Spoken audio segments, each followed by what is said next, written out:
Hey, welcome back, and this is the Feeder of Souls, and in this video I'm going to be trying to do a Nuzlocke of Dragon Quest Monsters 2. The problem is, this isn't the first video, this is actually the second video. The first video was released a week ago, and it is pretty much essential that you watch that first, so I'd recommend that if you haven't done that, to go ahead and find that and watch that video so that you're up to speed of what's happening. Besides that, you should know what's going on here, so let's hop straight into the next gate. So this gate in question is actually the farm gate, an optional gate that's accessible halfway through the story, and of course the monster I find in there is a mad raven, who just so happens to be this evil little bird that I don't have to put any effort into actually obtaining. Now at this point I'm fairly confident with my team's composition this early on, even though it is technically the halfway point, but at the end of this farm gate we have a copycat, and of course copycat's the easiest way to learn the move copy, also known as mimic, which allows you to transform. I'm pretty sure the move's actually called transform. Anyway, that rambling aside, I befriend this mimic, copycat, whatever you want to call him, and move on to the next thing. Now, I'm going to be doing a lot of synthesizing this battle, so I'm going to take that raven I literally just got, and I'm going to mix it with the dragon slime. Except I'm not going to do that because I have a problem, and that happens to be the fact that they are the same gender. This is something that can easily be fixed by taking said raven and breeding it with a random NPC's monster to get a new monster. And of course, since it's an egg, I have full control over its gender because that's totally how that works. And after I tinker around and make sure that I get exactly what I want, I can make sure that the baby is the gender that's necessary in order to breed it with my slime. Now, of course, there's a reason why this was all changed to synthesis, and they eventually got rid of this system, but either way, I have myself a whip bird. After I go and I train that up to the required level, then I can actually breed it with my dragon slime to get a new monster. This monster's gender is also very important, so I take the long way to figuring out what it is. There's no sex reveal cake here, instead, we just do the good old-fashioned pay some cash. Anyway, we finally are able to breed these things together and hatch a phoenix. Now, something I did say in the first video is that it would take both a phoenix and a blizzardy to get something good. Here is what you're gonna get. When you mix fire and water, what do you get? Smoke? Incorrect. You get a rainbow. So that's what's gonna happen. I'm gonna mix my frost blizzardy and my phoenix in order to get a rain hawk. That's what they are called. And I'm gonna name it after some random person from the Bible because I felt like it. And it also had 4 letters. Anyway, another optional gate time. This one was one accessible after I beat a person at rock, paper, scissors 5 times in a row, and the monster I'm getting from it is a wing slime. He won't be too useful. Here's another gate. This one will allow me to get a story Skull Rider, and it is one available due to story stuff. So the gate in question is also one which has a giant stone statue at the end of it, so we're going to go ahead and fight that. This is, of course, the strength gate, something I probably should have mentioned earlier, but just so you know, my strength was more than satisfactory enough to absolutely decimate said monster. Anyway, time for some more fusion. We're going to be mixing the Skull Rider we just got with the hand of mud that I had earlier, and that's going to give us a Robo-Stir, also known as the killing machine in most modern games. Once again, its gender is going to matter because I'm going to be using it for something big, but we're not going to get there just yet because we have to train it. That's probably going to take a whole maybe 30 seconds, maybe a minute, depending on how long it takes for the recording to play through its playthrough, even though at this point, all my things are incredibly sped up. Oh, would you look at that, enough time's passed, we can finally breed it with my MJ, who was once again another useful member, and the reason why I was trying to learn Hustle, in order to get King Leo, who I'm going to fittingly name Leon. What an original name! Anyway, original names aside, we now have the second, hopefully permanent member of our team. Now, of course, the fun thing about Nuzlocke is that nothing's permanent, but we can move to the C-Class and see how strong they are, and it looks like we are in good hands with both Kane and Leon. Anyway, we finished up these battles very confidently and without any struggles whatsoever. We got plenty of healing, we have plenty of unique skills, so we can move on and go to the next gate. The next gate's going to allow me to pick up yet another bird. This is the Gate of Wisdom for those who may be trying to follow along, although I highly do not recommend it because I do not babble at a rate which it matches the pace of this video in any sense or fashion. Anyway, I'm going to name my female bird a male name, Joe, though I guess you could use it to short it for Josephine if you really felt like it. Anyway, this bird is going to be useful because I feel like Kane is too weak, so by breeding him with some more birds, hopefully we can strengthen him up so that I don't have to worry about them dying and losing a lot of effort that went into it. Anyway, I'm going to breed a bird and a bug in order to get another duck kite. These guys are so weird. I'm probably never going to do that again, though, So I'm going to go ahead and I'm going to mix him with another material that I got in order to get a Mad Condor. I'm pretty sure I got that thing over in a gate back in the first one. Their name was Turo, and they were a coil bird, and I ranted about how I did not like their design. Anyways, more breeding time. We're going to go ahead and breed the boss I just got with the Mad Condor that I just made. And this is one we're going to want to gender check because, once again, we want something specific from this. That's going to be an Andril, so it's female, because we're going to need it to be a female dragon in order to get the monster in which I wish. In order to do this, we're going to have to hatch it and, of course, train it just like every other monster that ended up in this video. Important side note, none of these monsters were hurt in any way. I don't know why, but I felt like mentioning that. Anyway, we're going to take the golem I got in the third gate that I went in, and I'm going to mix it with the dragon that I gender checked in order to get a metal dragon. This is going to be essential in getting some of the monsters that I think are the strongest monsters in the game. Go ahead and put a timestamp in the comments for 6 minutes if you think you know what that monster is. Anyway, new gate time. We're going to go ahead and train up our metal dragon. We're also picking up some new people. We're going to pick up this random bagworm looking thing in our new gate, and this gate is, of course, the Gate of Joy. At the end of it, it has this bird known as the Funky Bird. Once again, no complaints about getting birds because we want to power up Cain in any way we can. Definitely not evil in any way. He's just some guy from the Bible. Anyway, the bird has a lot of HP, so I gotta make sure I'm not overextending myself, but in the end it's pretty easy. We go ahead and we grab our bird and we can move on to do some more breeding. This NPC's got himself a lunatic, as they're modernly called, so I'll mix it with Ben the Bean Soldier in order to get myself a new monster. This is an evil seed. I don't really care too much about it, but I felt like doing it anyways. It can never hurt to do too much breeding. Don't let anyone tell you separately. Anyway, we're going to Arena B, or at least B class, and once again, this is pretty easy. Cain does get to some very frightening low health here, so this is definitely the point where I realized we gotta do something about that. Now, of course, I have Hustle on Leon, and Cain also has Heal All, but at the same time, his defense is just too low for me to be satisfied, and I'd like to do something about it. So, instead of doing something about it, we're instead going to jump into the next gate, the Gate of Temptation. You'll notice that I'm going to be hitting these gates out of order, and the bosses are also not going to line up with the gates I'm doing because generally I don't want to take risks on fighting bosses unless I'm certain that I can win against them. So rather than fight the boss of the Gate of Temptation, I'm instead going to go to the Gate of Happiness and pick up a Gofacada. Gopher Cicada. It's a weird mix of words that describes this monster. It's a Gofacada. Let's call him Gug. Anyway, we're going to go ahead and grab that funky bird from earlier and mix it with the Mimic. Not the Mimic. We're going to mix it with the dragon that I've been using for a large part of the game in order to get a wyvern. We're going to give it a weird name, just like everything else, and we're going to mix it with the random bagworm I just got. Except we're not going to mix it with the bagworm. Instead, we're going to mix that with... I don't remember. What am I mixing it with? I'm mixing it with... nothing, apparently. Yeah, so let's just sit here and watch me be indecisive for a little bit till I realize what I want to get. Honestly, it's real engaging content, this. Let's see. Any guesses? Come on, place your bets. Place your bets. Oh, look at that. Are we actually doing it? Yes, we're mixing the bagworm with the fang slime I got as a boss in order to get a unicorn. Now, of course, the main reason I did this was to have some backup that I hopefully wouldn't need because, I'm so good at the game that none of my monsters would die in a playthrough of this, even though Cain keeps getting to some really dangerously low health. It is honestly rather frightening considering the amount of work and effort I put into making him a decent monster. That's why we're doing so much breeding here on the side to hopefully get him something that I can actually use. Anyways, we successfully beat the boss. We didn't befriend them though, so there goes the Gate of Happiness. We're going to go ahead and take this random monster, the wyvern that I'd synthesized using the funky bird and the lizard man to get... Oh, look, another duck kite. What would be an original name for this? Staff? No, that's what I used in the last one. Let's just throw a 2 at the end of that.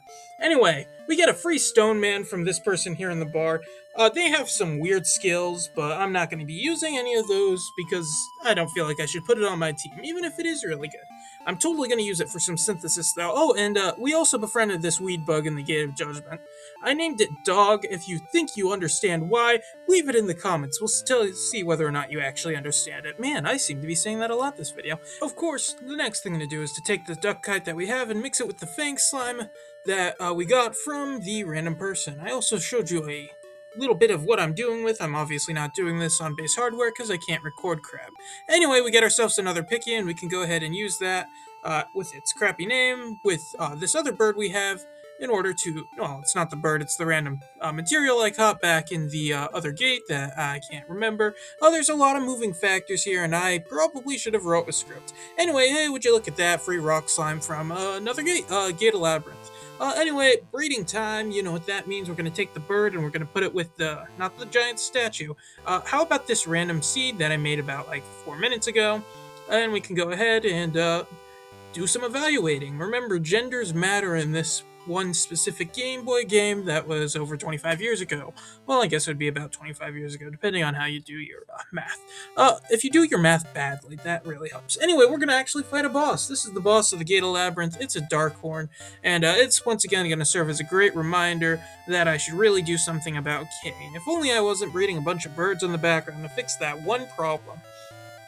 Except that's exactly what we just did. We're going to mix it with the Flora J that was a combination of a bunch of other stuff and name it for another thing.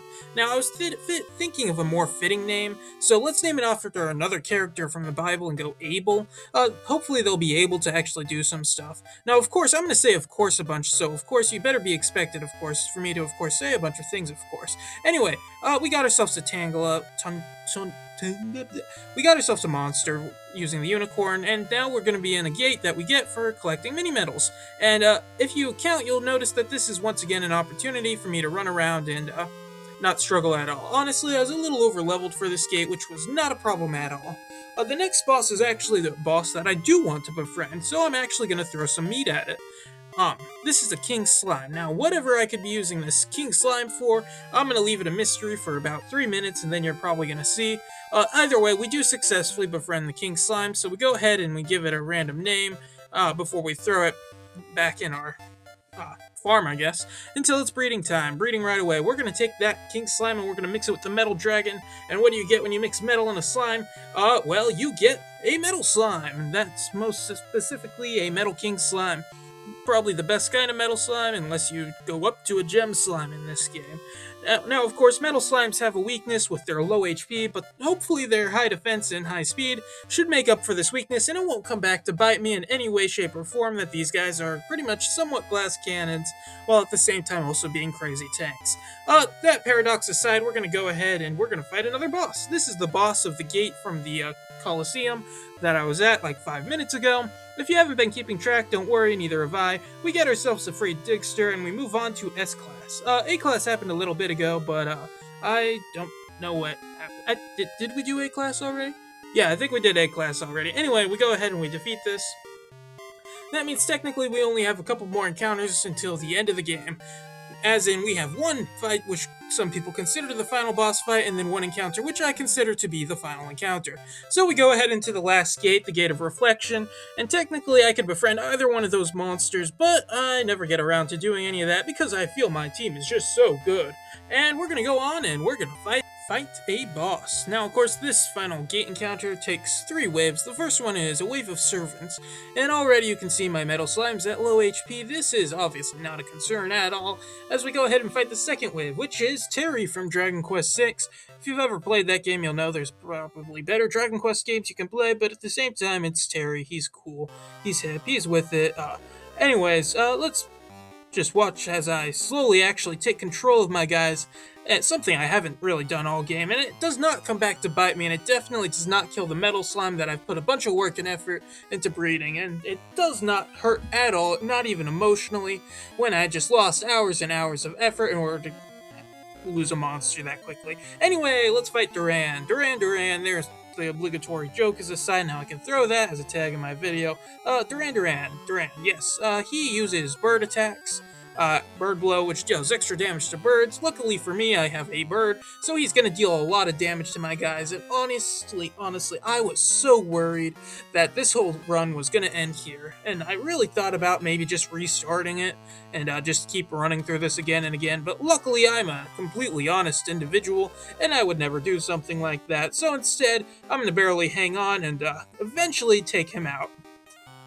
Now, of course, we're going to get this incredibly touching cutscene that I'm going to skip through on 16 times speed, and now we can move on to the actual final boss. The Starry Night tournament takes place over 3 waves, so basically at the end of that, I should be in the clear. I have to just beat through those 3 waves, and then I become the I win the game. I become the champion, if you so will. But I have to release my metal slime, which, it hurts. It really does hurt. It's like releasing a shiny in Pokemon if you, are partial to those sort of things. Anyways, I collected mini metals, so I had this random egg lying around, so I figured I might as well hatch that. Now, of course, I got a plan. Surely I have a plan, right? Yes, I'm gonna take this monster that I made from a unicorn and I'm gonna mix it with the Zapbird that I literally just hatched, and I'm gonna gender check it. This is something I haven't done in a little bit, so it takes me a little bit to make my way there. And it's an elephant. You know, elephants are cool. My mother loves elephants. She has them all over her house. Anyway, elephants aside, we go ahead and we're going to go hatch the elephant from the egg. If you know how mammals work, then you'll know that this is 100% how biology happens. We're going to look through our random monsters for a little bit longer, try and figure out what to do now that I've lost my metal monster. Fortunately, I've come up with some semblance of a plan. Rather than actually doing anything, I'm just going to run up and down the stairs in a little bit and change the gender of my elephant into a female. Now, of course, that aside, what's this female elephant going to do? Well, it's going to allow me to give him a clever name that is not at all inspired by my lovely mother, and we're going to breed the elephant with the random giant statue that I got from the random NPC about 6 minutes back. Now, of course, if you're actually going backwards in time when I'm doing this, don't, because those are all estimates. Anyways, we got ourselves a new monster. We got ourselves a killing machine, again. Now, this is the final member of our team, so we train him up, and it's wave 1 of 3 of the Starry Night tournament. We go into this with absolutely no slowness at all, and it's gonna be a flash. We take out the first team with practically no problems whatsoever, and same goes for the second one. Now, the third one, I could prepare, I could deliver strategy, I could do all these things to help guarantee that I win, but rather than do any of that, I'm just gonna have my team run at him like crazy and not suffer any consequences whatsoever. And hey, would you look at that, it worked. I had one surviving monster at the end, and yeah, well, look at that, I beat the game. So, I guess it's time for the analysis. Should you attempt a Nuzlocke in your own Dragon Quest Monsters game? Absolutely not. Now, of course, Dragon Quest Monsters is really different to Pokemon, and the main way is resource management and resource allocation. When you lose a Pokemon in Pokemon, you're losing one guy that took you basically 1 minute in order to obtain, and maybe a couple extra time for any training you gave it, and any TMs or any other skills you must have given that monster, that Pokemon. That's going to affect how much it's going to hurt when you lose that Pokemon, especially when you lose it. On the contrary, when you lose in a Dragon Quest Monsters game, you're not only losing the monster and all the time you put into training that monster, but you're also losing every single monster that was used to create that monster, and all the time that took to make those monsters. Now, of course, you could attempt to do it without breeding, but then you're going to have two challenges going on at once, because not breeding in one of these games is honestly its own whole set of things. So, my final analysis is, do not attempt Nuzlocke in your own Dragon Quest Monsters games. This is honestly the first challenge video in which I did not actively have a good time playing through this game, which is crazy because I love these games, but honestly, trying to keep my monsters alive was more stressful than it was fun. So I cannot recommend doing a Nuzlocke on this. It's just not as compatible as some other things might be. And that's the end of the video, so thank you for watching this video, and thank you for watching the previous video if you watched that as well. If not, then you were probably confused throughout the entire thing, so haha, joke's on you. Should've listened to me at the start of the video, you probably didn't even make it this far. Anyway, if you enjoy exclusively Dragon Quest Monsters content, and occasionally some of the other stuff, then go ahead and subscribe to my channel, because that's what I cover. If you liked this video, then please leave a like. If you didn't like the video, please leave a dislike, that way I know that there's something I need to work on. Usually I get complaints about the audio. That's a work in progress. Some other stuff, though, would be nice. Similar deal for comments. Feel free to talk about anything down there, I don't really care. I generally read most of those anyways, so any comment really is nice. Especially constructive criticism, I'm always looking forward to that. And final thing before I sign out is that I understand that most people were we're hoping, I guess, for a Joker game. I haven't really covered too much about any of those yet on this channel, and that is something that I am planning on doing next year, or I guess this year, I suppose, since this video is going to be releasing first week of January. So, I will guarantee it to you now, 2026, there will be a video about Dragon Quest Monsters Joker. So, thank you for watching, and this has been Defeater of Souls.